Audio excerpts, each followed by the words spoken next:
Let's Go, the weekly anime podcast about weekly anime from Dynamite in the Brain and Secret of the Sailor Madness. So come along and hang with the Let's Go gang. It's Dwayne. How are ya? It's Niall. How are you? And it's me, Brian. And on this episode, we are covering anime that aired the week of November the 4th to November the 10th, 2023, with the exception of Pluto, episode 3. Still no episode titles. I have the most copious amounts of notes, 22 lines of notes on this thing. Is that because now I made the point this week of also reading volume 3 of Pluto to see the differences, and I was like, whoa, that's a lot of differences. I flicked through it just now just to remind myself of what I just watched before and think, oh, some of this was actually, a little different than I recall as well. Yeah. So we opened with a single truck has been hit by a tornado and it has freed big cats.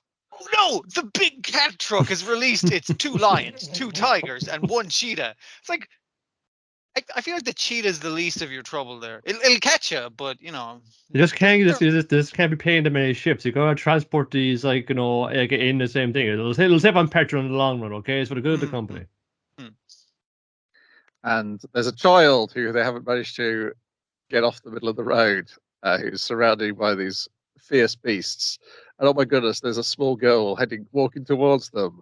Like, it'd be bad enough if it was one child threatened by 5 big cats, but a second child is also about to be threatened, and the sniper team hasn't arrived yet. And don't worry, she's going to talk them down. She's the hostage negotiator. Well, she's the lion negotiator in this specific instance, but we're good. Yes, this is Atom's sister Uran.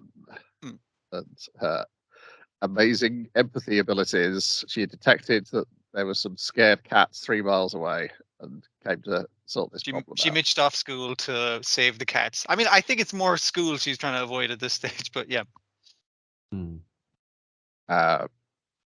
So they have to go back to the police station to make a statement. She doesn't want an award, but she'd like a lion, please. She is precocious. Where's my element? Yes. And then Atom comes to pick his little sister up and is kind of embarrassed by her. She thought something else out there. Wasn't this the big cats? Something else was, a massive outpouring of something nasty, something unpleasant anyway. Yes. And as they're leaving into the building is coming a man called Abdullah, who Atom can't tell if he's a man or a robot. I feel like in this as well, they are leaning on the robots as racism metaphor, because this scene was like way shorter in the comic. It was just a joke of, hey kids, you need to go through the human gate, not the robot gate, to detect if the robot is or human is carrying weapons, because this is a police station. And they're like, no, we're robots. He's like, what? Like, it was more so for the joke rather than the robo-racism, whereas they're really leaning into it. It's like robots from this door and servants in this, that kind of way. Well, this is Prestige TV, we got to really hammer this home, otherwise folks get it. No, it's a little too subtle in the comic, I guess, for the show's point of view, So is Abdullah a man or robot? Who knows? But we can tell that he is Roberto from Monster. He has that man's face. Oh, what? I'm not a robot. I just lost a lot of my body in the war. I'm like a cyborg, okay? It's no big deal. I think it's like the Tezuka thing of casting your characters as different roles. Like Blackjack shows up in this, but they didn't have the balls to show him. They had the balls to voice him, though, with Aki Otsuka. With Blackjack, yeah. So just recasting his guys from Monster or other fucking things is pretty great. Like, does what's his name, Master Keaton, show up at any point? Quite possibly. That is his hero face. We get a couple more monster characters later on in this episode. Somebody else is scared, and then we cut to the woods where we see Pluto snarling like a scared beast. Then we cut to Germany. He's glum, and also he's discovering that his memories are wrong. Yeah. He's talking with his wife about the slow way they work out that is still in the show, and I do appreciate that, where they're looking at the holiday, because he's having nightmares And yeah, the holiday photos of when I was on training in Spain that one time. Did he start looking that up because he was saying we should book a trip to Japan? It's lovely. We should go somewhere fun. Saying, "Oh, it'll be your first time," and then the guy to book it in with the travel agent is just like, "Oh, sorry, just be your second trip." It's like a second trip. I've never been there before, like on holiday before, like Yeah. It was. Well, a record show you booked the trip with us like some time ago, sir. It's like you planned on going to Japan 2 years ago, and you registered your wife with us then, but you didn't actually go in it because he's unusual. Like my wife's never been out of. They don't call it Europe or the EU. It's like the Eurozone or something. The future Euro. The Schengen region. Yeah. So they're weirded out. It's like, wait, so we planned a trip for Japan, but we went to Spain instead. That's weird. Let's look at our Spain holidays photos. We took a lot of photos. We generally don't take that many photos because we're robots and we have perfect memory. I don't remember booking a trip to Japan. I remember things from the war. I remember things from 2 years ago. I remember like going drinking, that kind of stuff. But I don't remember that Japan canceled the Japan trip. Yeah. That's weird. Because I remember everything. But everything is fine. The doc's kind of like, humans, you see, you're probably having nightmares from, the PTSD from the war, but humans can forget things, whereas robots have perfect memory. It's like, hey doc, I'm missing some memories. Do you think that's something? Could someone implant false memories of me going to Spain? He's like, maybe. I'm going to talk to my boss. Hey boss, what did you do to Kashyyyk? What did you do to him? Did you do something to him? And he's like, I'm a politician. And I don't have to your answer. science talk, Mr. Scientist. And it's like, yeah, he definitely did something. No, he does answer him in a way that says that I did do something, but I'm not going to tell you what I did. I'm too important to tell you what the fuck I did. He gets it because so Kashyyyk gone to see Dr. Hoffman. Dr. Hoffman goes to see Schelling. Yeah. Schelling essentially says how many powerful robots are there in the world? And it's after the murders, there's only 4. Exactly, and I'm going to protect the one we've got. We've invested a lot in Kashyyyk, and we're not reining in on that investment. Yeah, that's his way. That's his non-answer, a way of answering Hoffman. So Hoffman knows that he's done something, but he can't get a straight answer to say that he's done something to it. What he's done, I think we get a pretty good idea throughout the rest of the episode. And again, reading this in the comic, I like the slow build of both humans and robots figuring this out, as opposed to how it's done in this. Like I get like it's kind of rushed to fit within the episode kind of thing, but it feels more like a slow burn detective thing in the comic. But yeah. So yeah, Kashyyy's been called in because there's been a copycat murder to the Pluto murders, and you can see it's a copycat because there's all this fucking evidence all over the fucking scene. And it turns out he's been here before. He's worked with this detective before on the Salzburg case 3 years ago. Which he remembers with perfect clarity because the guy drank like far too many pints, basically. And then we cut to a man we've never seen before in the show called Adolf.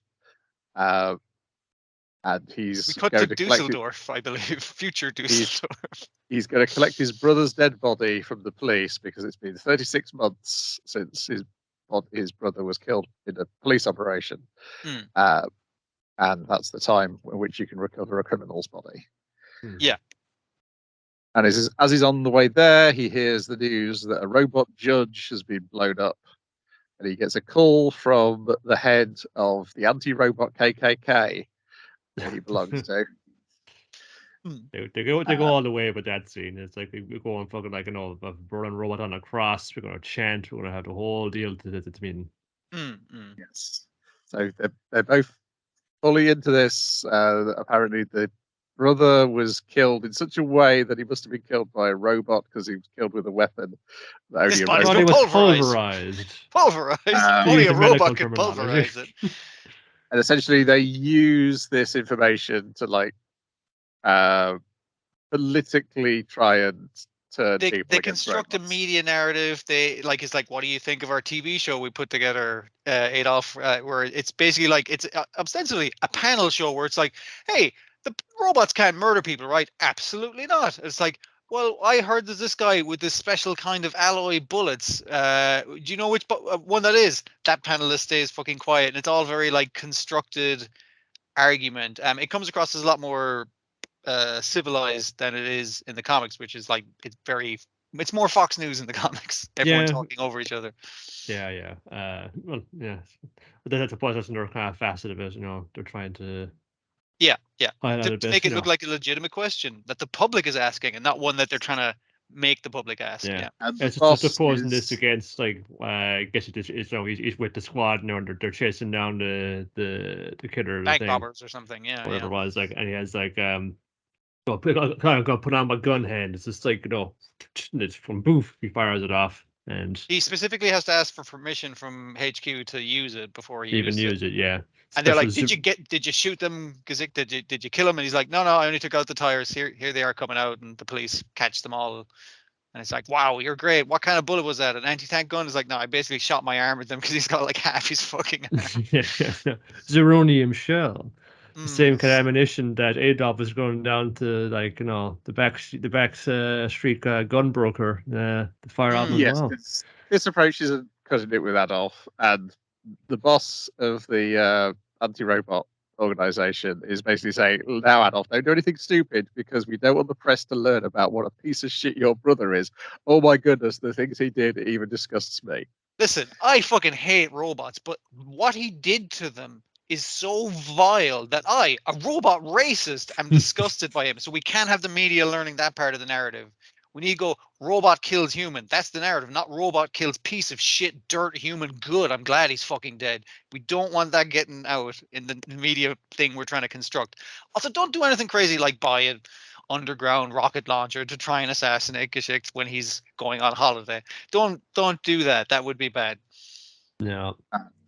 So that's exactly what he does. Meanwhile, Hercules has built himself a new body. Or had people build him a new body so he can go. It's all from the war. Yeah. Yep. Yeah. Nothing's quite like a battle suit, but the left is a little wonky. Your man's like, I could lose my job for this, and you'll lose your license as a wrestler. He's like, don't worry, I fucking quit. I'm done. I'm all about revenge now. That's my new. You are like Hercules. You're a real jerk.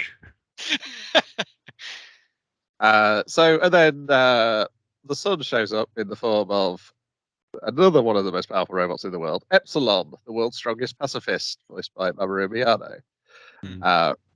And he's trying to argue with Hercules that essentially his argument is that robots and humans are getting too close, similar to each other, and we shouldn't be trying to copy humanity's worst aspects. Because I've learned love by adopting all those war orphans because I'm the super pacifist. But you've learned hate by you're on a quest for revenge right now, Hercules. It's very obvious what you're fucking doing to everyone. So yeah. You get it. When does the Bora stuff come up when he meets with? I guess like in the woods, Adolf on the case about to assassinate him. Everyone said, "Oh, okay, this is getting too hot for me." And another super robot. I got one shell here, so I better hold fire for now. Yeah. And he says, "Yeah, like you're familiar with with Persian War syndrome. It's called PTSD, which is what it is like." I said, yeah, fun. Like some of the kids I got, one of them, he saw something out there, scared the bejesus out of them. He's always can say one word only. Bora. And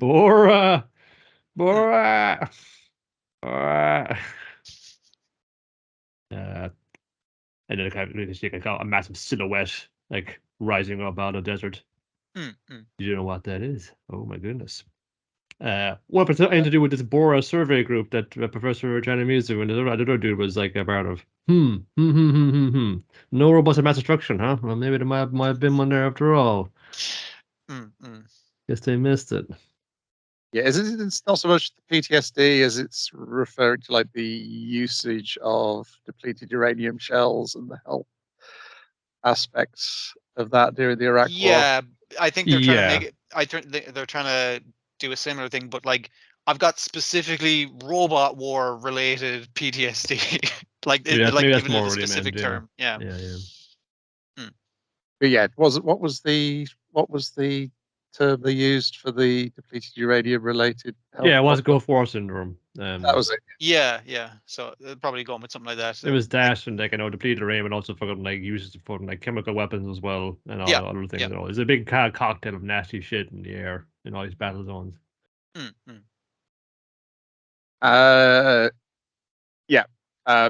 we go back to Uran, who has found a sick man under an underpass. This was the other thing she was detecting. She's adopting a homeless robot dude. Yeah. We should say Epsilon is Johan from Monster, and this sick man is her Dr. Tenma from Monster. It's the wired out version of Dr. Tenma, but yeah. Just give him some some decent energy drink, and he's grand. He's actually a pretty good artist, in a very outsider art kind of sense. But his feeling in it, man, I can really just really get something out of it. It's just talking to me, man, speaking to me. He also is a terraforming robot. He remembers this is his purpose: is to make plants grow. And he too, says Bora in a spooky way. Meanwhile, Abdullah has sent a bald man who has vomited up tiny robots to try and find Pluto. This is where we get confirmation that this man is Pluto and also belongs to Abdullah. Uran makes Atom promise not to tell anybody about the homeless man who she's helping. Goes to the cops right away. Robot cat. Fucking snitch. Well, he doesn't go to the cops. He goes to the doctor. The doctor goes to the robot person. Basically, he doesn't go initially. It's just when your man goes "Hey, I've remembered who I am." Summons a tornado. It's like, "Oh wow, you can summon tornadoes," says Uran, and Astro obviously, Adam obviously detects him and is like, "Oh fuck, I gotta tell the professor." Professor, like you say, calls the cops. The cops call the SWAT team, and it's like, "Oh god damn it, fucking this is going to get out of hand." I told you to get out of bed. Uran wasn't even just saying it about fucking. It's no, don't tell on me. There's going to be a media circus around this team. With guns pointed at him. No, it's going to be a very tense situation. You wouldn't know that. I got empathy. And he collapses, and then a construction robot shows up and says, anyone see my body? Oh, that's my body. What's it doing over there? And they notice that his body does not have a AI chip. It has just been puppeted by someone. It's like the hard drive has been ejected from the back of his head. It's like, but he was walking around this whole fucking time without the bit that makes him walk around. And it's like, that's because it's in that giant construction worker robot. It was 100-hour shift. I was just like, dude, fucking get unionized. What are you doing, man? That's the robots. They just keep on going, I know, but his body was left in a shed and stolen while he was fucking working. That's how long he was fucking working. Dear, poor guy. And then we cut to a pond where Abdullah and the bald man have found Pluto and they're telling him to come home. Yeah, Abdullah's kind of like, "Oh, you had a nice little walkabout, huh? Well, get back to your body. We got fucking shit to do. You got to kill Atom. That's the most important thing right now." And that's pretty much a massively packed episode of Pluto. Yeah, the only bit of sort of slightly underwhelming CG is the vomiting up of the tiny fly robots.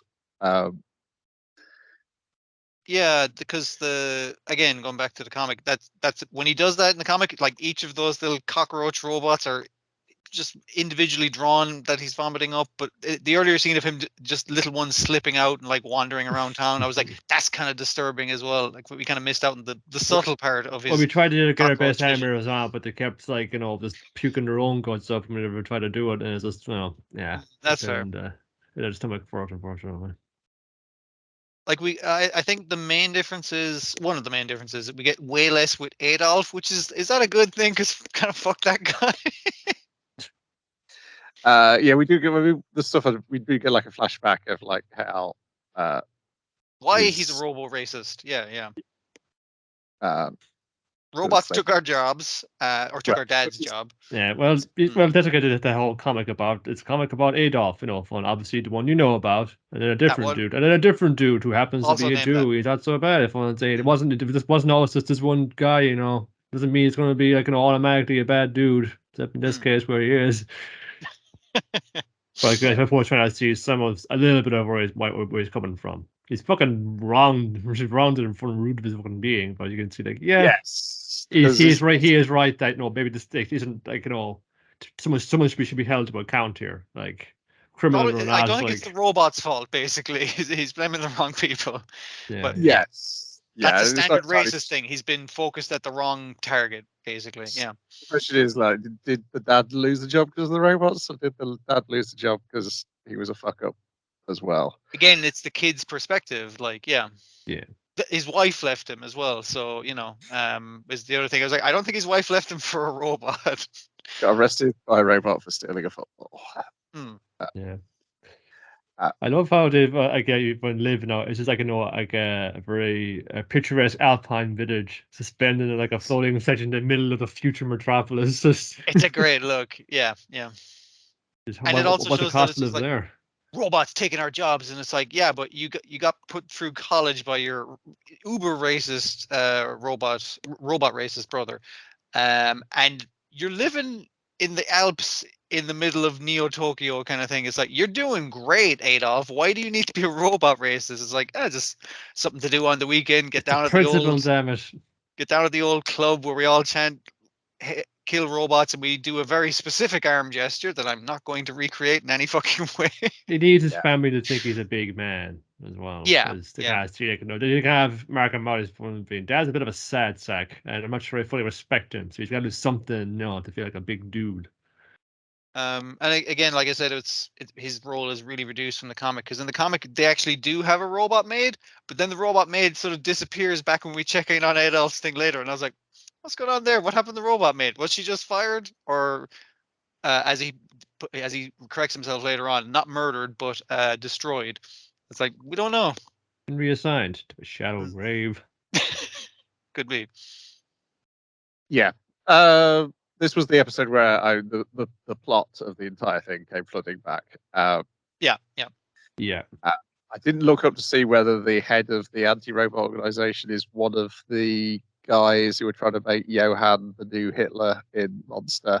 I think he might be. My brain is saying him as a director, but like, he wasn't the guy who Tenma was the hospital director. I don't think. There is like, as many faces that Rosario can draw. There's lots of them. It's just like, some of them will look similar to one another. Yeah, too. there is that as well. Sure. I don't think we've had Wilford Brimley yet, but I know he's going to be there eventually. Yay! Gadzooks. As Shunsako Ban, of course, the Tezuka character who looks like Wilford Brimley, even before Wilford Brimley looked like Wilford Brimley. He was first. He got it first.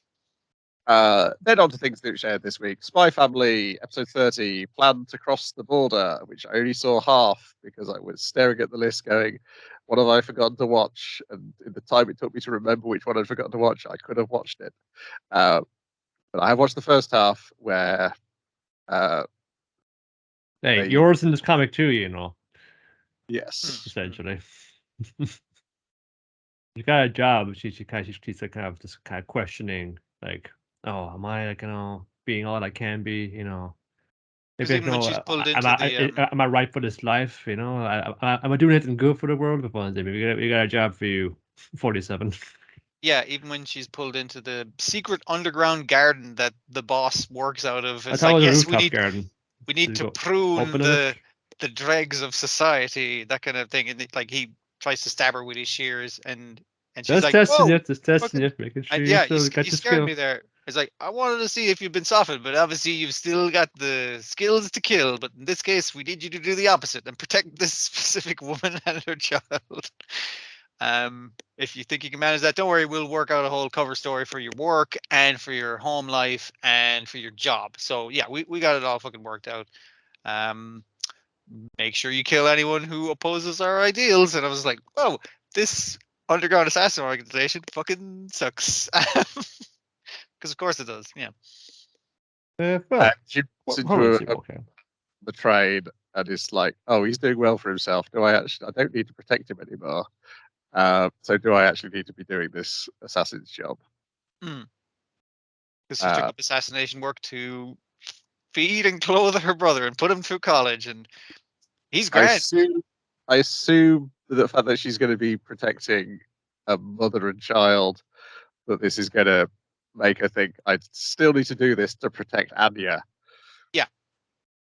Yeah, that's kind of the way it's going. It's like I need to not be an assassin to keep myself and my brother alive, but I don't think she has much sense of a great justice of whatever the ideals are of the garden. But yeah, you got something to protect. It's your fake husband and fake child and fake marriage, the whole shebang, and the dog, obviously. Meanwhile, Anya has won tickets legitimately. Hey, fun. Two bullshits, turn into like a truism into a truth. So like, hey, don't bullshit a bullshitter. Don't try and hide the ticket. On the inside corner of the box, you got set up that your little friend there's gonna go up and say, "Oh, we don't know each other. We've never met before in my life. Oh, I wish into the box. So the winning ticket." Everyone else gets the same hairbrush. No, this is the premium one. It's different from the gold one. Commemorative hairbrush, premium commemorative hairbrush, gold commemorative hairbrush. Yeah. But Anya's just kind of like looking at adults thinking about the plan they have to rig this lottery, and wins it entirely. So Lloyd and Anya are also coming on the cruise. But yours kind of like, shit, that's I've got a business trip on this thing. Oh, we'll be on separate decks though, because it'll be first class. You're already in third class. No, they're free tickets, but they're not going to put the bank for this one, are they? And Lloyd is trying to get out of it by going to the boss, like, "Hey boss, do you mind if I take some time off to go on holiday?" And she's gonna be like, "No fucking way," because you needed to protect the thing. And she's like, "Yeah, fucking absolutely, go on holiday. Relax, have fun. You're that's ordered to relax and go on holiday." And he's like, "Shit." And then the other guy tells him, "Well, it's because they're in trouble from HQ about their overtime." He's on a secret mission to pretend to be a family, and he had to go to an underground tennis tournament. Fucking, this is bullshit. All right, he's gonna be a doctor the rest of the time. Keep up that pretense. Oh, never ends. Burning at every fucking end. Yeah. Also, Bond is very upset that he doesn't get to go on the cruise. Okay, Frankie will mind him, and presumably that's again. Frankie will take the dog out and try and pick up chicks. Dear. And then you have because I already got as far as they're being introduced to the people they're protecting, and just introduced to them, and there's always like the little scene say, "Hello, I'm Fercial Grey. This is my wife's daddy, and our hero is our newborn son. We are very happy to be coordinating with you, the mayors of this fine, like mayors of this fine city for it's going to be like a commerce mission out there, and it's just like a lot of the like you're and the manager and this dude who's like he's the husband, he's actually the bodyguard. It's just like it's kind of subtle little kind of nods and things. So it's saying, okay, so we buy a company and fund, leave you're in here with the lady to kind of scope out, make sure it's secure, and we'll lure them away out. So any potential assassins, and go secure at the rest of the ship. Okay, right. And just all doing this now, like some of with assassin telepathy, just like upon this kind of squinting, kind of just glancing over like that. It's like he looks at the two guys that are with him and is like, these guys are just regular fucking schmoes from the actual work that is your fake thing, right? These guys aren't assassins. He's like, no, this is your fucking bodyguard. Forger will take care of all of your problems. Like, and when he's like, oh, we'll go take a tour of the boat, and he's like, wait, my wife and Forger aren't coming, and the man's like, no, fucking, she'll be grand with her. We're going to scope out the rest of the boat for traps and assassins and various other things, and they're going to stay there. The guys are going for and say, sure, I heard they got a great partnership. We can just talk about this further, and they just like to get the wild and just sit on every baron on the deck then.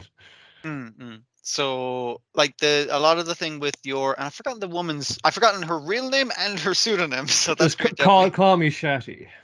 Yes, Olka Gretcher is her real name. Some mafia family that the head of the garden owed a favor to. So he's like, yeah, we're going to help protect them. Which is like, they were the good kind of mafia family.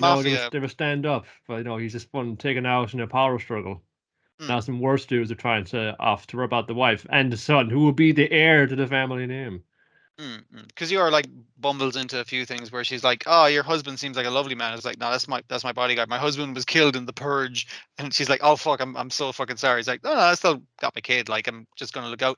I'm all about looking out for the kid. We're gonna get a simple life, get out of this whole fucking crime thing, and that's part of why we're leaving the country, never to return, hopefully. So you get a lot of stuff with Yor's kind of internal thing of like, what I'm doing fucked up? Is this fucked up? Is this with her life, not protecting this other kind of kid, that kind of thing. Yeah, just kind of see that like an end to it like right now, and just by seeing someone here, there was someone who was also in that life of violence, but if they found something, but she's trying to get out of it. Yeah. That woman's trying to get out of it. So her going like, "Hey, can we leave the cabin for a bit? Just I want my kid to get some air and like." He's never seen the ocean.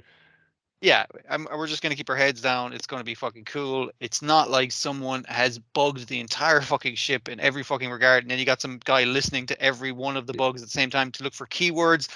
Shit, you accidentally told because you were kind of connecting your kid's name, which is named after your husband. It's like, oh fuck, that's her.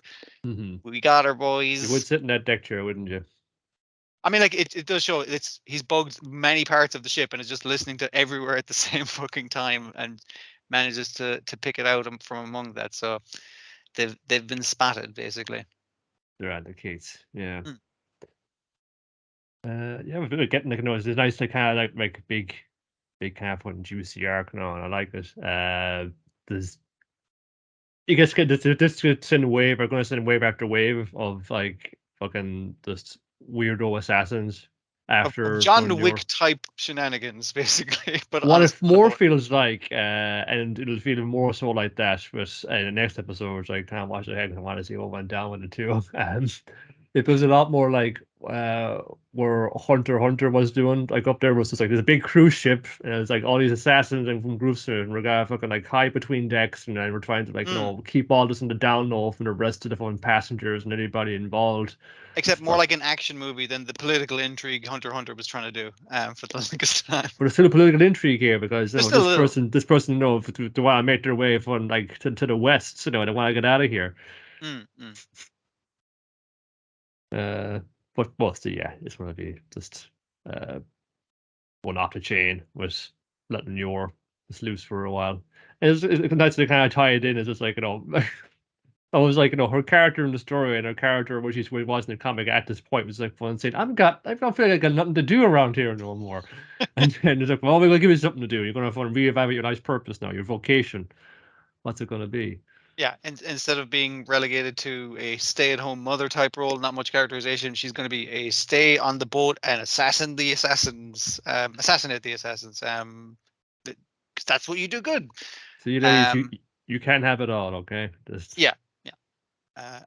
Any parts of Anya in this are just particularly great because it's good that that Lloyd and Anya are on the ship as well to cause their own shenanigan while actual cool shit is happening. Then we've got Dark Gathering, episode 18, Morning Twilight, in which we start with the capping off of the... quickly wrapping up that last case, yeah. Thank fuck. Yeah. Fuck that last case. Yeah, the daughter gets eaten by the last baby angel. The thing to the cliffhanger was like the baby's coming out of the well. He's gonna get you. It was like, what about the hungry ghost? What if he takes a bite out of that baby? It's like, well, then the baby will be injured. And it was like, how are we gonna cure the baby? And it's like, Father, let the baby eat you. And he's like, yeah, okay. And it's like, brilliant. And then the baby eats her. And it's like, fuck, that's not part of the plan. I never thought the sacrificial like angel baby would eat me. Why did I do this? And then they find it doesn't get rid of the last baby. It helps the ghost is beginning to recover its power and its memory. So it's becoming more powerful and remembering who he is the more ghosts it eats. Yeah. So that's the thing we learn about him. They find the knuckle bone of the mother hidden in the wall. I thought that was actually really clever. You called it actually. It was because someone's one gross, cursed body part tucked away in there. But I like the way the logic of, all right, so if you have the sight, you see the vision of the dead altar because the altar was taken down. But if you don't have the sight, you just see a plank of wood that seems out of place. So you have no real. It's just like, oh, that's just a patch job where obviously they remove like a plug or something. So but if you have both people there, you can spot and that then fighting it. And then it's time to Yui to the judge, jury, and executioner on the dad, as he has to explain exactly what happened. He did kill the mum. That was a deliberate murder. And then he killed 17 more people and didn't stop his daughter from doing all the fucked up things. Well, he says he killed 70 people altogether, and I think one of those things is including himself. So, yeah. Yes, and then he hung himself and so he gets to be the janitor of the dormhouse. So as they're leaving, they kind of like, and like when they've exorcised the ghost, is like, hey, fucking hit buy, like call that guy up and say we fucking buy it, because now there's no fucking, well, there's one ghost left, but don't worry, he's gonna hang himself in the doorway, scaring off any of the normies. Well, that's pretty good. Yeah, that's very comedian. I keep everybody away. What a great house we've bought. I was just like, just burn that fucking thing. Oh, it cost £1. It's great.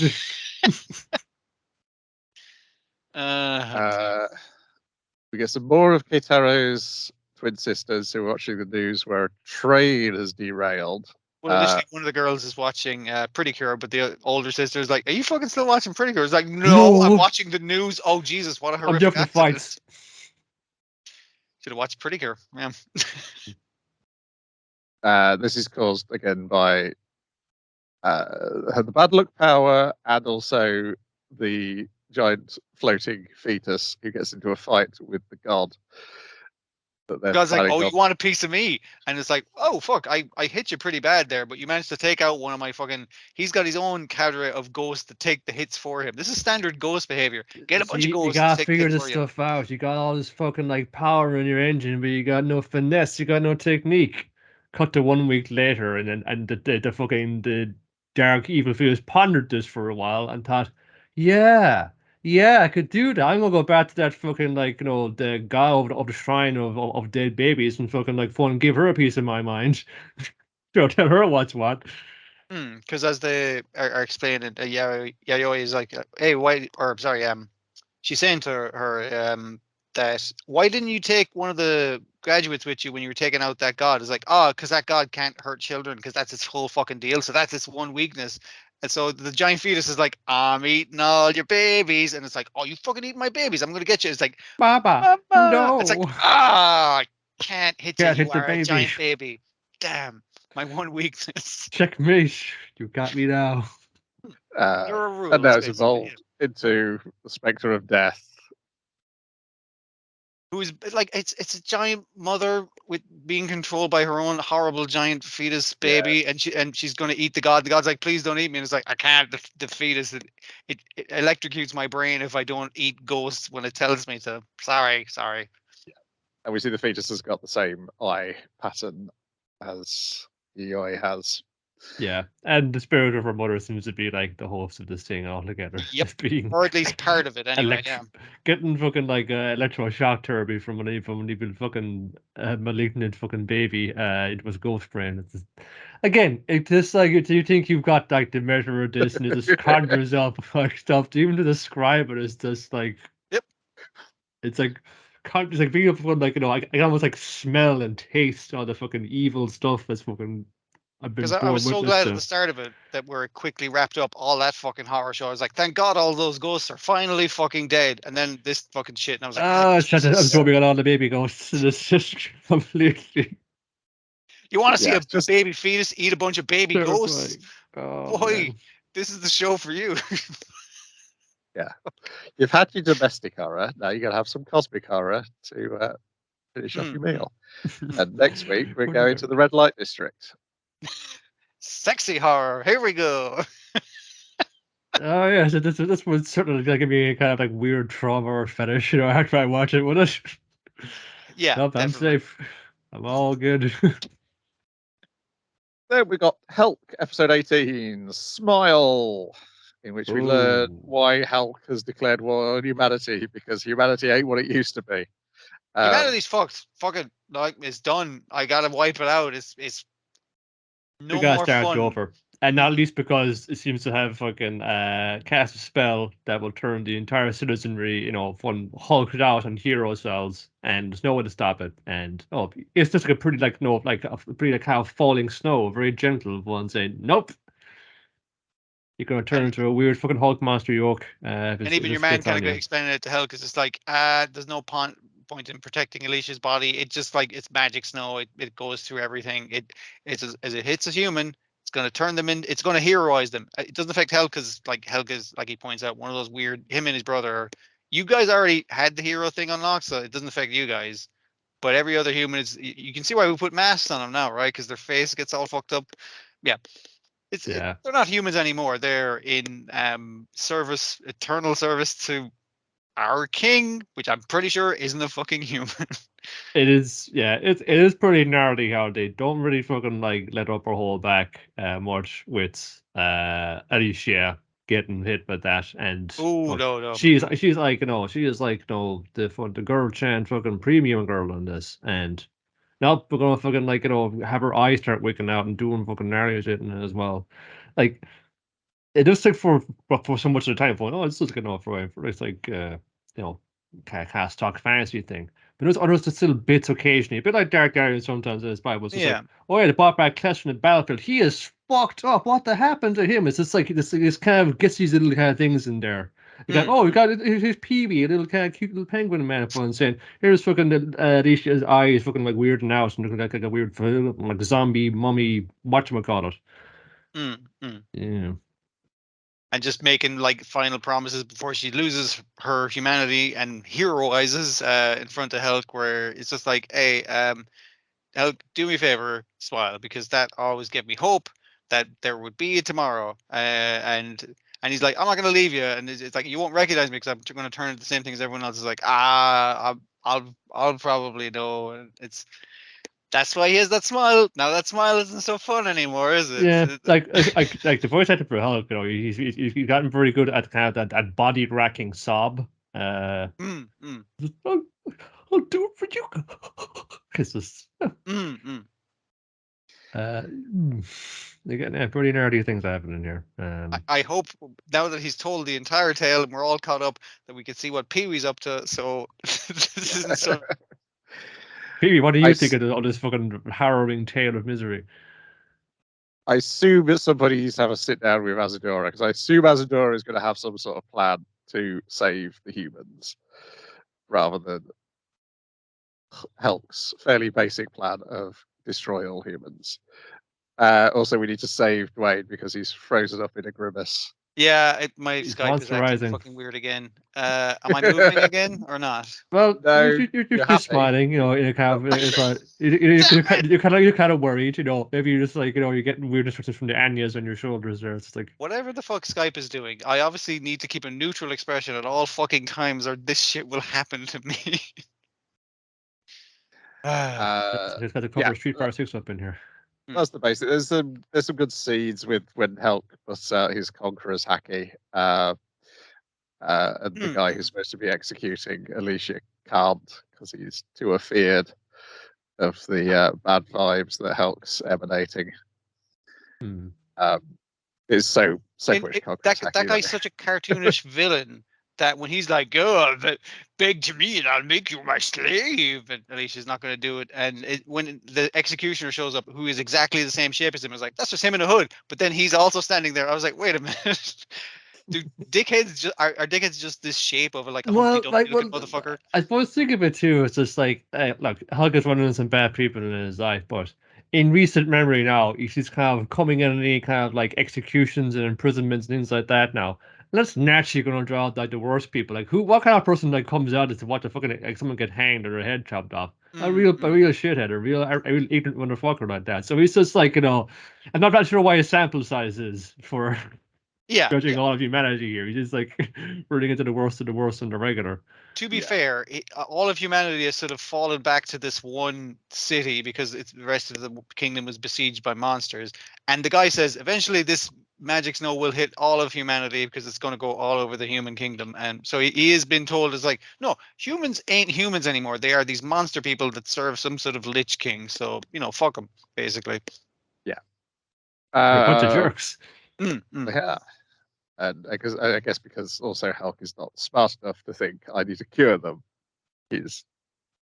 He believes what he's been told, which again, the guy might be telling the truth as far as he fucking knows, but there might be a fucking reversal of this.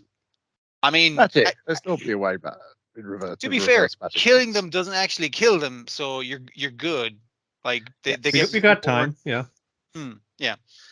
Then we've got Ballbuster episode 6. The new star employee is a problem child. Akito snaps at the cold-hearted smarty pants. I was of two minds about this, right? I was like, I've worked with people like this, and they're so fucking annoying that they do the bare minimum effort.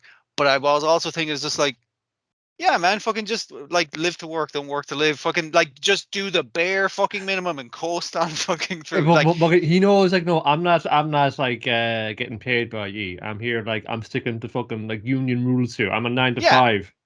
Yeah. Kind of guy, all right? He clocks out when the fucking clock is supposed to go that way. He does not fucking do overtime, does not fuck around, isn't going to do anything extra. And I was like, yeah, no, that's also But you gotta be such a prick about it, though. Yeah, that's the thing. Yeah. Yes, but I like the way that this plot of him, their new employee, being somebody who's been offloaded onto them because he's such a work to rule type of guy. It's so hard to fire people these days, and like we don't. He's not doing anything against the rules. He is going 100% by the rules, and I love that when later on they're trying to concoct a plan to build a submersible robot. Like you can hear him in the background trying to fucking get some money for bus fare. That's what I'm saying. Is the way it's so good. It's the background noise to the other plot, which is we gotta find this mouse. Like it's genuinely important. This is part of the experimentation that they probably should have told their bosses they were doing, but they're telling them now. So you know, how bad? Yeah. So we get to see that yes, that as described on his website description, the head scientist is indeed a creep. Yep. God, no redeeming factors on this motherfucker, right? Just nothing. Just through and through a prick. Nah, it's just fun. Keep that government money running in here. You know, I'll lose a bit of everything else in a minute. I can't pretend to fucking. I'll let them do the actual science work. I'll just sign off on things. But he is curious enough that he goes to look at the dog. I said I'd give it a look. He does one useful thing that ends up not working out because our new employee is kind of a selfish prick. Yeah. I think, but it's like that. I think that's the one hint that he, despite his like trying to do as little as possible, and also sexually harassing people. Like, yes, like all his negative things. He is still a scientist who is still curious about the dog they captured, even though he was claiming that he wasn't in previous episodes. But he's kind of pointing and going, "Hey, she get down here. This team don't look so good." Yes.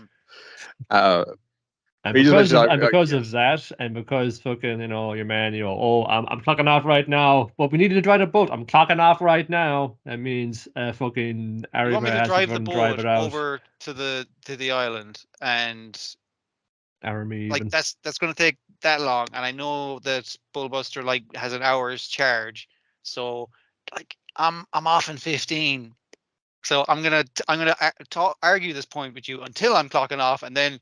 All right, have a good day. I'll see you in the morning. It's like, but it's an emergency. It's like, I'll see you in the morning. Now Ruby has to drive the boat, and because she's on the island all this time, she missed her dog passing away. Aren't you happy? Yes. Yeah. Also, she got fucking killed by a rat. Yes. That sucks. And also, you know, killed the mouse. I think, and she doesn't get mad at him because he's right. She had multiple chances to capture the mouse and had she panics in a way that it was totally understandable because she initially like throws the net gun at a Tanuki because damn it, freaking Tanuki getting in the way, but then like a mouse jumps out, fucking murders that Tanuki. It's like, oh Jesus fuck.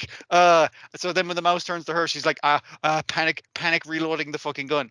Understandable that she kind of like, oh, god damn it, you fucking killed the mouse. The chip that was on it is kind of fucked now. But she goes like, damn it, because he's like, yeah, you did need to shoot him because he might have got me, and if he got me, I'd be fucking dead. So you know, that's you chastise you mean to chastise yourself? You just kind of go to chastise others, and then you'll get around to yourself eventually. Yes. Yeah, because that's when they're talking about this, and we hear in the other conversation where he's trying to argue his route to work is over a certain distance. His route to work is over the distance that he should get bus fare, basically. Yes. Like it's getting like, you know, this guy's a real fucking pill when You find the accountant is reasonable. It's just you're on his side. Oh, the accountant's hang is the best moment as well in the show when they get the receive the footage, the live footage from the mouse. His camera close up. Yes, and he's so scared it sends his hair flying, and then he's having to later on in the scene he's having to paste it back over his head. How is he the best character? Like I enjoy a lot of him, but he's so fucking good, man.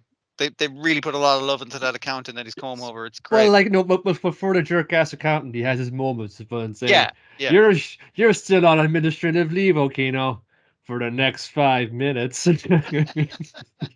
yeah. He's all right. He's kind of going. This is coming out of your page. He winds his watch back up and where it should be. He's like,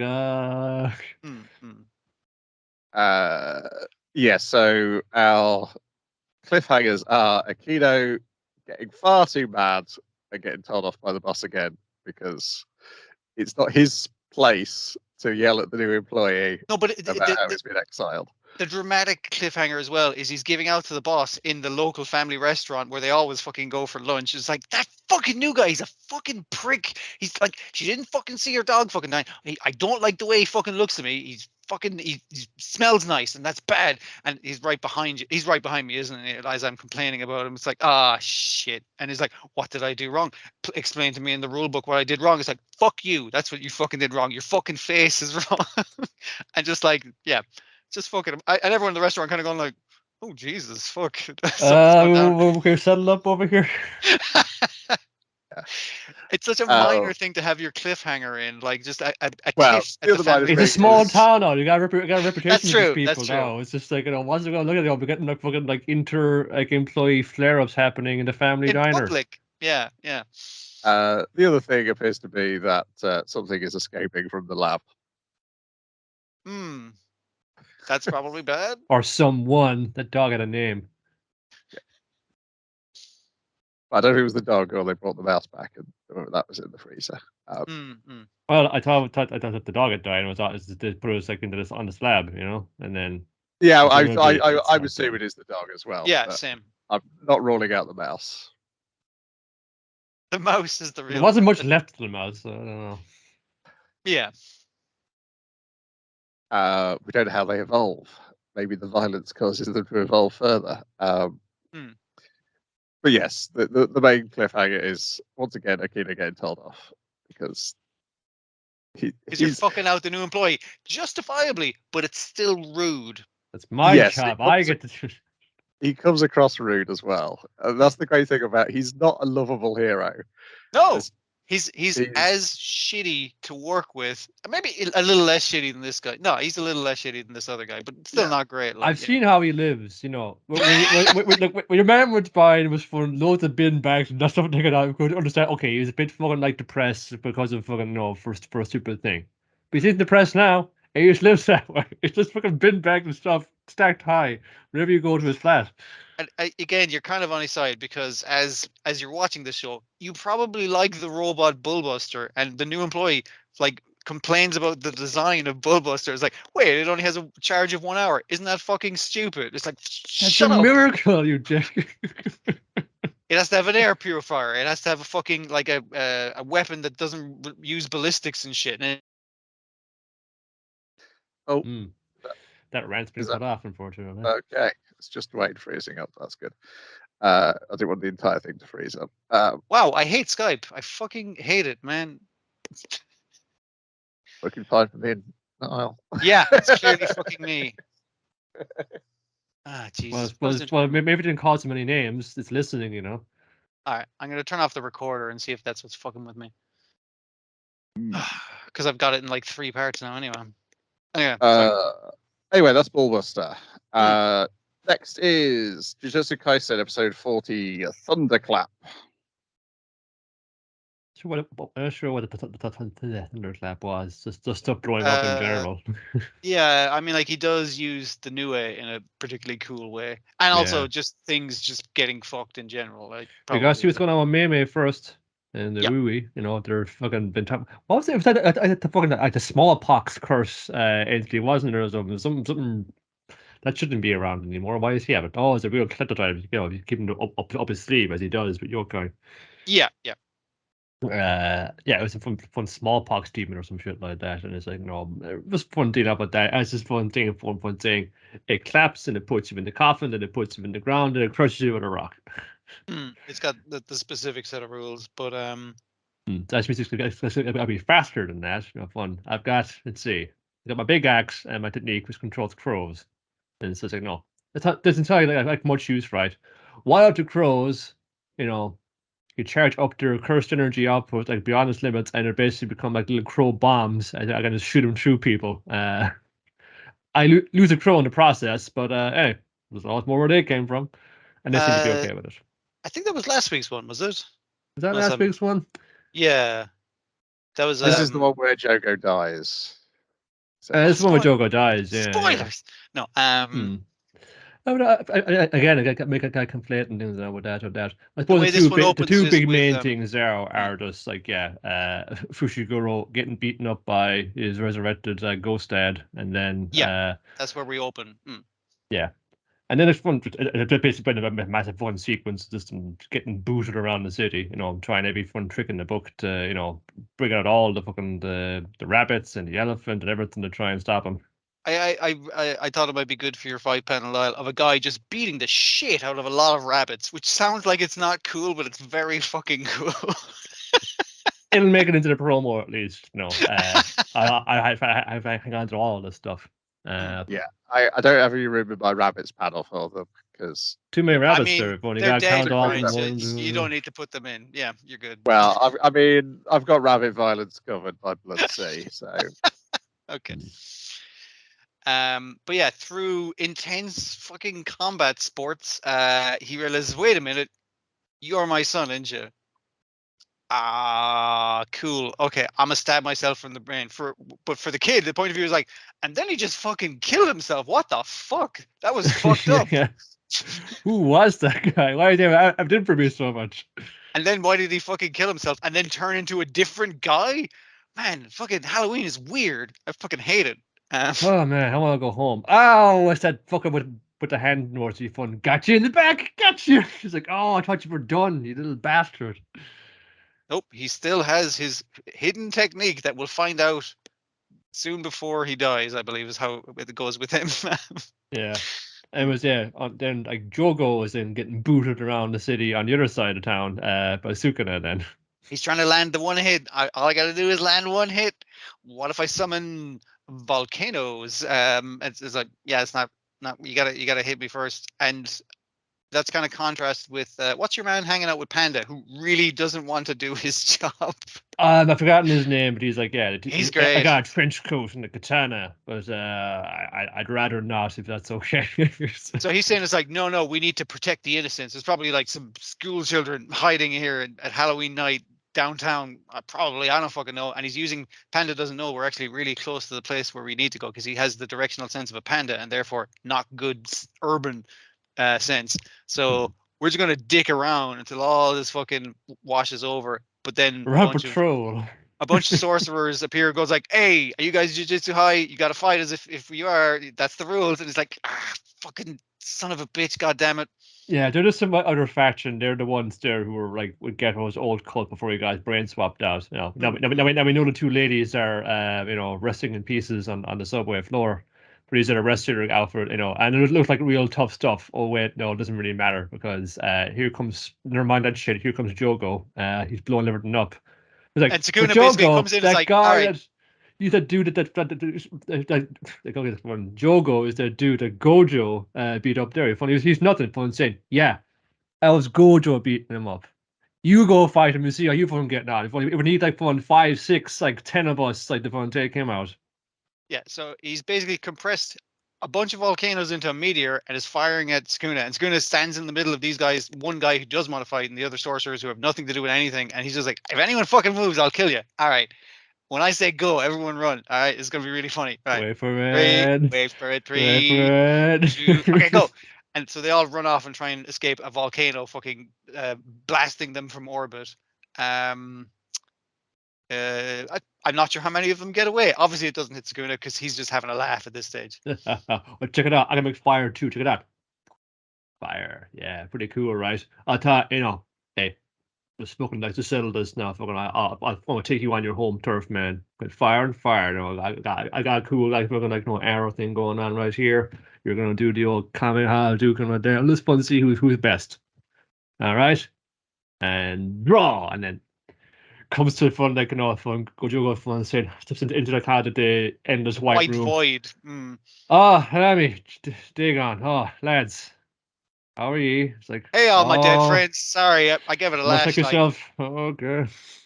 And they're like, don't worry, we still got that one guy fucking left. You know, like fear of fucking humans and shit. Like, we've set him up pretty good. We'll probably be okay. We'll get another pass at it. And then Sukuna also shows up. It's like, yeah, fucking good job. I mean, I had a great time fighting. Man. You know, fucking. I can respect where you're coming from. Fucking World of Curses sounds like a real fun time. But I got my own thing going on, so I hope you won't hold it. And then I remember that at this stage in the comic, I think it's just like, oh, is that like a bit of like Itadori being his host? You know, same way like he was, but at the kind of the cursed room, like monk, this guy's fun saying some of his goodness kind of rubs off on people. Maybe further in the comic and say, no, Pete, this poverty actually just only felt sorry for these guys and these guys only. Yeah. Because there were it was a bit of crack to kill them, you know, and they lost some steam, you know. And yeah, we cut to Gojo's burnt out fucking husk, which sucks because he's a volcano.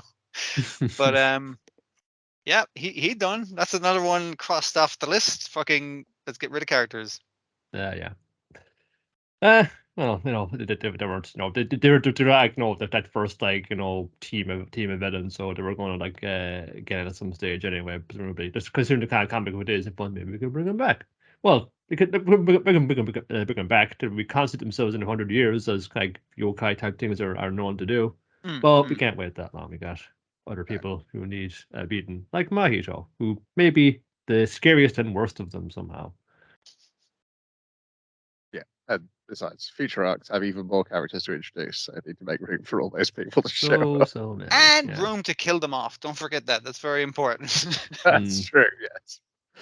It was an impressive sense of the scale of it now in this too. Yeah. And, you know, from like reading the comic, you know, it is pretty cool. But just like using this like things, just very simple stuff like, you know, how this like apocalyptic battle is lighting up the Tokyo from skyline. No, it's just like, no, we've seen like reflections of it in the big skyscrapers and everything like that. They're really playing around with that kind of stuff as well. And it was a really nice contrast to the earlier fight between father and son, which is like huge, but it's like 1-on-1. It's like two guys on the. I mean, they're flying around like they're jumping around like Spider-Man kind of shit, but like they're it's a 1-on-1 fight at a small scale, and then these basically gods fucking throwing shit at each other in the middle of downtown. And it's such a nice contrast between, and both are very impressive in their own way. Yeah, and I was a fan of that thing where like it's getting launched up into an office building and you just get put through like multiple like parachutes, you know, about the other side. Then you're inside office building, you're putting his fucking head into the floor, you're booting him up through the ceiling, just like wrecking the joint. Yeah, it's nice. Well, make the most of it because by the sounds of things on Twitter, the production has collapsed. I'm not surprised to look at it. I was just like, how are you maintaining this? This looks great. And they were really ringing it out now in this one. But I guess it was a climatic emotion in the moment, you know. That's true. Yeah. And yeah.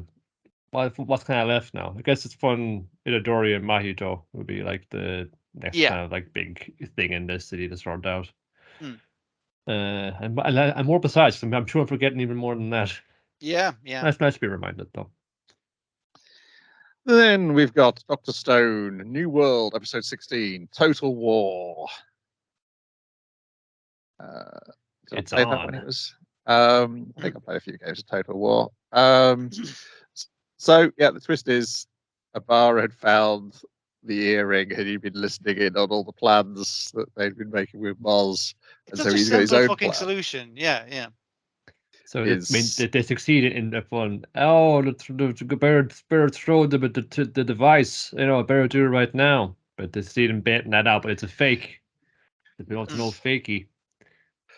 Because his actual plan is to take everybody off the island, put them on the Perseus, then stone everything on the island, and then go back onto the island again.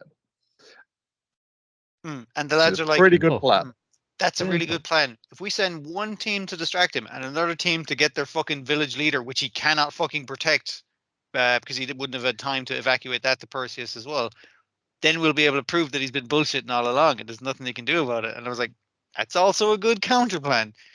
It is. To which he has the counter plan of, I smashed it. So there's no fucking statue. Fuck you. Also, where's the gun? Oh, fuck, the cop doesn't have the gun. And I hate How did you go that long without noticing the fucking gun? Like, because Magma put a fake gun in his belt, which was just a stick that looked like a gun. It's found the exact same, exact shape and exact kind of weight, little fucking broken off branch. Yes. The reason we haven't seen Magma and the dream team of Magma and Magma. The new power couple. I got a gun. I got a running gun. I'm gonna fucking run up and shoot that fucker. And it's like, no, Magma, no. We need to come up with a plan. He's wildly shooting. It's like he shoots a random fucking boat, and the guy's like, fuck, our boat sprung a leak. Yes. And Gen's like, I'm a wizard. I fucking caused your boat to fucking leak, and riding off in the same leaking boat with Magma going, haha, wait, why am I helping? Oh, Jesus, fuck. Yeah. Why do I talk? Oh, God. My favourite moment of the episode is when the other lads see that they've taken a boat and they're like, well, Gen must have used his mental manipulation on them. We've got to figure out how to do the same. Meanwhile, as they're discussing this, Nikki's just walked off and bonked someone on the head. It's such a lovely contrast because Gen is like caught in Magma's fucking rolling clusterfuck of, I am not thinking, I'm just muscling my way fucking through. And they're overthinking it, and Nikki is like, I can just muscle my way through this fucking situation. It's like, sometimes it's a good thing, and sometimes it's a bad thing. Like when you have a caveman with a fucking gun that really wants to shoot a guy, then it's a bad thing. Yeah, it's all awful and plot awful. You got Cinco doing fucking on the phone, like on Ninja phone, Kaggle and the Dread phone, doing Cinco, just get out the fucking way, okay? Jesus, just dive off. It's like... Yeah, he's doing the calculation. He's like, the average height of a woman is like, I guess, like it would go up at this angle. And is there a wind? I don't know. There's too many variables. I don't know why I'm doing this calculation. It's like, yeah, don't bother. Just run to the back of the van and let's run the fuck away. Just fun to hop up. We're putting like fucking Smokey in the bed of this thing. It's fun hop in the front back of us and speed out of here. So we get the nice touching moment where Soyez finds the remains of his father, and they can't revive him, but he can shake hands with his dad. Yeah, he's his, what do you call that? Perfect memory kind of recall? Eidetic. Eidetic memory. It's hard to say. Eidetic memory. I assume he repressed it because he missed like the trauma of like losing your father at such a young age. But it's just like, oh fuck, he was a good dad who loved me. And now he's a dead statue. That is genuinely sad because while they are there and they're like, oh, fuck, our plan to show everyone, hey, look, he killed the village leader and turned him into a statue. It's like, we can still put him back together to prove that. And, you know, it like the kind of team kind of coming together. Yes. But it's a tender moment as well. Yeah. We finish with the two boats arriving at the Perseus and leaping on board. To break loose on the fucking thing. It's a good episode with a lot of like the pace kind of keeps up very nicely on it. Yeah, it's just like we got this whole like plan. We got all our best people on, our best smarties and our best strong guys and our best technology, but it's still going to absolute shit. The drop of a hat, and you got this kind of scrambling panic is very palpable. Like, go get in the van. Let's get out of here. God. And just the simple thing of the bad guy got the radio off of the guys who he just defeated and was like, that's their plan.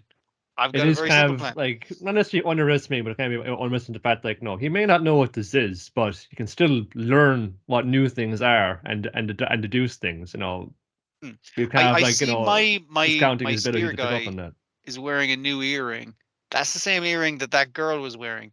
I wonder if he's working with the enemy. Let's fucking find out by faking them out with a fake Medusa that I concocted earlier, basically. Yeah. I like the story. It gets sort of like all the great shots from the comic pretty much in there. Like I said, I mean, it's the fact that I can remember who everybody is the thing which affirms me. And I'm like, part of it is the character designs, part of it is like the simple naming convention. And I'm like, oh yeah, I guess I guess they were onto something in the 90s of taking Toriyama's thing and like pick a theme, give everybody names along those themes, then you can remember everybody's name. All these people are flowers. All these people are science terms for minerals. All these people are it works great. Highly enjoyable watch. Then we've got, starting on Netflix this week, was Akuma-kun episode 1, Demons. A show where apparently, if you were a big fan of the 80s one, of which this is a sequel, and you're in Japan, you don't like this show. That's a lot of people do not like this show because I was looking at this. This looked fucking great to me. The backgrounds, especially. The backgrounds are fucking glass. So gorgeous in this episode. Yeah. And could we go into that like millenarian society office a lot of times, and it's nicely decked out with lots of kind of occult goodies you can look over. But it's like this is nice like the scratchy kind of one watercolor fun like done into it. It was meant to be a little bit of fun like woman in Fujiko Mina kind of background as well. Yeah, that same sort of like it nearly has that sketchy pencil sketchiness where the painting's been done over it, but it hasn't lost any of that kind of rawness of the drawing. It's really lovely. What do they hate about it? I'm curious. I haven't seen it, so you know. Yeah, I think it's quite different from the original. But the original's not the original either. That's the other issue. Is there's two versions of the comic, distinct versions of the comic before the 89 anime. The 89 anime has its own third comic to accompany it, and then this is a sequel, which is different again in tone. So essentially, we meet the new Akuma-kun, who is we learn, I guess, the adopted son of the 89 Akuma-kun, and he's working with Mephistopheles III, the son of Mephistopheles II, who was the sidekick of the 89 Akuma-kun. By the end of the episode, the dad shows up and he appears not to have aged at all since 89, whereas Mephistopheles III has. He's now bald, and he's still got his little demon horn poking out through the bald pate of his head. But we're introduced to the pair of them when Akuma-kun has summoned Mephistopheles III to plunger his toilet. Yes. You know, we got phones. You can just phone me. But you'll be an age getting here, though. I can't have that. Yeah, but I get stuck halfway because I'm only half fucking demon. And it's like, well, you should embrace your demon side and be my fucking slave forever. And it's like, I'm not going to fucking do that because fuck you. I will clean your toilet, but like, you're a jerk. He's a little prick. He is a little fun prick. Yeah, he's very rude. Yeah, he is an absolute git. And so they run this office and they take on mysterious cases. A girl from college has come because various people have gone missing. No, not missing. They're dead. 5 people died at exactly the same time. One person's missing. The rest of them are dead. That's it. Yeah, but they all died at exactly the same time, even though they're like very tentatively related. They were all college-going mates of hers, basically. And it's like at that point, it's like, fuck this, fuck you, get the fuck out of my office. It's like, wait, they all died simultaneously. Now I'm interested. And man's like, dude, that's fucked up. Like he's constantly like, dude, that's fucked up to everything this guy does. Oh dear. So they go around the house. They force the mum to make him a specific type of pancakes. Yeah. It's like, oh, make some pancakes then. Pancakes are hotcakes. It's like, actually, fuck you, make me some fucking hotcakes. And I was like, not that bad, but basically that kind of jerkiness, highfalutin-y. Like he's thinking, it's like, actually, the definition of hotcakes is fucking like, oh, fuck this guy. I was saying, like, no, I read a book, by the way, about like European history. I found it kind of dull and banal. Further to wise, let me don't even get started on that. I'm saying, come on, what can now? I'm saying, oh, what? Okay, what?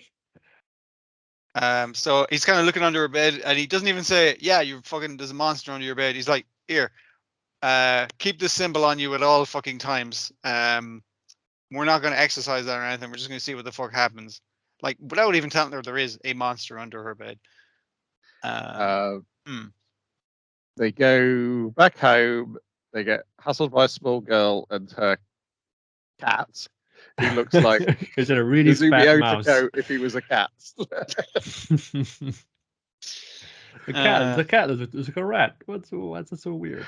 For the rent, though the mum is not chasing for the rent.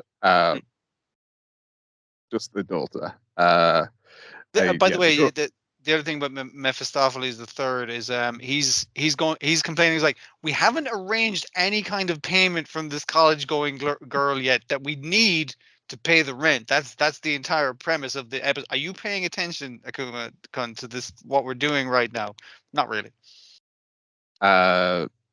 They draw away all the disappearances. Was surprise, surprise. It makes a pentagram.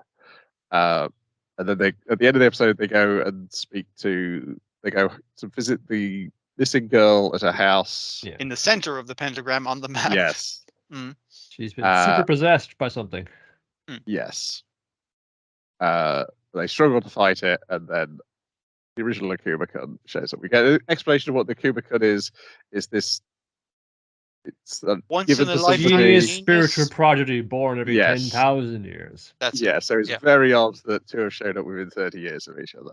I mean, that statistics once every 1,000 years, but that could mean it happens like 5 times tomorrow. You don't like it. Yeah. Just statistically unlikely to fucking happen as well. Yeah. As you say, it looks great, and this out of any sort of these streaming anime that I've watched, this one felt like it was written for streaming, because when I got to the end of the episode, I was having to stop myself just going straight into the next episode. Okay, yeah. And I only stopped myself for a few days, and then I did go straight into the next episode. Pretty naughty. But yeah, it's got a pace, and the way the cliffhanger falls, it's like it falls in such a way where you're like, God, I want to watch the next episode because I want to know why the dad is still the same age he was in 1989. Amongst all these other little things of the mystery. Yeah. I really enjoyed it. I figured it was, yeah. It's right up my street. Yeah. I mean, to get something like this, like, hey, the 2018 one, Gatorol, was really good, it has some really high points to it, but just like comparatively, again, it's just like it's good. He's fucking like Shigeru Mizuki is even now getting something as well put together as this. And this is more in the spooky vein rather than the prior Kitaro, which was very shonen. Not in a bad way. Like, it did a good job of being. Well, it's out there and folks want it. I mean, like, again, Dark Gathering is not too far off from this, on our slate now. It's very far off in one respect, but kind of the premise of, like, we're spiritual consultants and such. Will bust your ghosts for you. Does it in its own different way. Like, this is kind of like, it's a kind of goofily macabre kind of thing, rather than the tableau of nightmares that Dark Gathering effectively is. And it's Junichi Sato directed it. He directed the 89 one as well. So, whatever issues people have, I think it's entirely within their relationship with the original TV program rather than the creators' relationships with their original TV program. It's not on after school like you were used to, is it? Yeah. No, I think, from what I was reading, it seems like there was a lot of pre-release reviews which were kind of mixed to negative, because I also saw comments from Japanese viewers who were going, I'm surprised people were complaining so much about it. I enjoyed it. So I don't think it's entirely negative on that. If I had one knock on it, it'd probably be the music, and it really kind of like, it really kind of like picked it up me there when we're about to kind of go into the room, we're about to kind of clear the door, and it's just like, it's very repetitive, dun dun dun dun dun dun dun dun dun, and there's so long getting into that door to see the girls in there, and she's totally not been possessed by a ghost. I bet it's like, oh, she definitely has. There's so long getting in there, and it's like the music is just like it's like, yeah, it's probably one thing that kind of stood out to me of that's, but as you say, I was just swept along.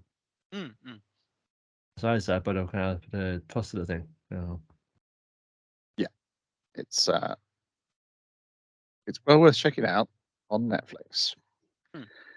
Try it yourself. Of course, there's another new Netflix show this week as well for next week's episode. Motherfuckers. Scott Pilgrim. Oh, right, yeah. Which Edgar Wright on a podcast I listened to this week said it's not the plot of the comic, it's not the plot of the movie. It's a new plot started from the same starting point. That's probably the best way to do it. Yeah. Be its own thing. I mean, like it's going to kind of test for kind of cachet it has with me in Europe War 2023, but I think that's probably like, I'm probably a kind of an audience that they're kind of trying to anticipate there and saying, how do people feel about this in World War 2023? Let's try and anticipate that and deliver on something that's going to like engage with them a little bit as well, or bring them back into it and remind them of why they even know about this thing to begin with. Yeah. So the final thing this week is Undead Unluck, episode 6, Spoil. Gonna go on an Uma hunt. We'll be doing a lot of these, so get used to them. He's going to get in his big rig and go on the open road, because it turns out that guy, we weren't actually going to New York. That guy in New York was actually from this village in the West. And instead of taking my helicopter, we're going to experience America as it's supposed to be, in a big rig with a kung fu master who's jammed his feet in the roof of your big rig and is really being like a third wheel in this whole fucking situation. Going to town to film all those cowboy movies that. Yeah, that circular town in the middle of the lake. That one. The one with the one bridge in and out of town. Yeah. There's a zombie was from a town called Longing. We get a It's been walled off, sealed off, because spoilers from dropping in there. Papa's returned to zombies, and we gotta get in there somehow. That phone's in. Oh well, you see the door's locked. Rocket punch and close the door open. But said, "We're gonna have the zombies out. Won't be a problem." What he does ask beforehand is like, they can't be turned back into humans, right? And it's like, no, they're spoiled now. He's like, all right, then I can run them the fuck over. No problemo. Okay, and we'll just land the door. We're gonna do a cool pose and chop a bunch of them up. But this lady here, she's only partway gone. Maybe some answers out for her. All right. He did specify, he's like, all right, if any of you zombies can understand me, fucking duck. If not, prepare to get fucking, if you can understand me or tell me who the fuck did this, duck. And one of the zombie ladies did duck, so he's like, all right. She's a You're zombie. coming with me. I got some questions for you. So he's like, hey guys, I brought a zombie. And they'll puzzle out like the stand rules for this. But it's what like Jojo and the teams would do every time they roll into town. It's okay, we got from this like stay in one place all together, and it's kind of puzzles out what's the kind of radius of this thing, what does it do to you? And fun said, well, it seems to be kind of like within his range right now. I'm starting to rot away, initially, yeah, he's got a timer on his abs, which Fuker's like, oh no, his sexy abs. I have to look away, and he's like. He's been naked multiple times over this show, but the fact that you had to look at his abs, all right, that's another. Well, you see, like the clothing just draws attention to what's being revealed. And it feels, and what lies beneath. The imagination is very powerful. And it's the fact that he tore off a suit to reveal his abs. Yeah, you're quite right. He tore off a phone is like a clothing symbiote to do that. That must hurt. Much to its complaints. But his plan, like I love the fact that. The simplification of figuring out the JoJo rules to this is just like, oh, I'll just turn into a fucking zombie because I can't fucking die anyway. So we'll just see what the fuck happens when this clock runs out. So they're just like, oh, I guess we'll just wait then. Yeah. All right, so it's no clock on me, so we don't go past that point. So the clock runs out. Yeah, I'm definitely starting to rot. It's like can't regenerate back, but it's sort of like it's kind of an all over thing now. I'm going to remain 50% rot at any given time and then regenerate back. But now I understand zombies, because I'm half zombie. So she says, "What's that? You want to get married?" Well, we're getting married. You don't mind that, Fuko? And Fuko's like, "That is the funniest fucking thing I've ever fucking heard. Absolutely get married to that zombie." And she's like, "It was her last wish." And it's like, "Yeah, go." I can respect that. I know all about last wishes. I'm gonna get hitched to a zombie, and then she's gonna tell me where this motherfucker is. What a great way to solve the fucking problem. Andy, good job. Hey, this is our conditions, okay? Fun. Hey, what's in it for me? I ain't gonna snitch. You gotta marry me first. Buy me a drink at least. Mm-hmm. And Fuko sees the child pop his head out from a trapdoor and follows the child into the trapdoor. And Shen's like, "Oh my goodness, they've both run off now." Yeah, because he's kind of like, "Wait, don't touch the ground." I think it's if you're standing the ground, you turn into a zombie. You get spoiled, or you get the timer, and then once that counts down, you get spoiled. And Shen's like, "I don't want to though." No, it's not. It's even then the guy in the sewer and there's some little children there, and they've got timers. Those are long for some reason like that. I don't know about that, but it's like, but I gotta help them. She crosses over, and now she's falls within the range of fun, saying, "Well, that's me tagged, so I got 1,000 seconds to figure out how to get out of this mess." Mm-hmm. And I did like, we still don't know what Shen's, we don't, but the audience doesn't necessarily know what Shen's ability is. And the kind of way the shot is framed of Fuko running towards the children and then bumping into Shen, who's standing there. I was like, oh, that's really well done. But yeah, she's like, I got to help those kids. And one of the kids is like, stay the fuck back. You're working for him, because one of them's got a gun. But Fuko solves this through empathy and love.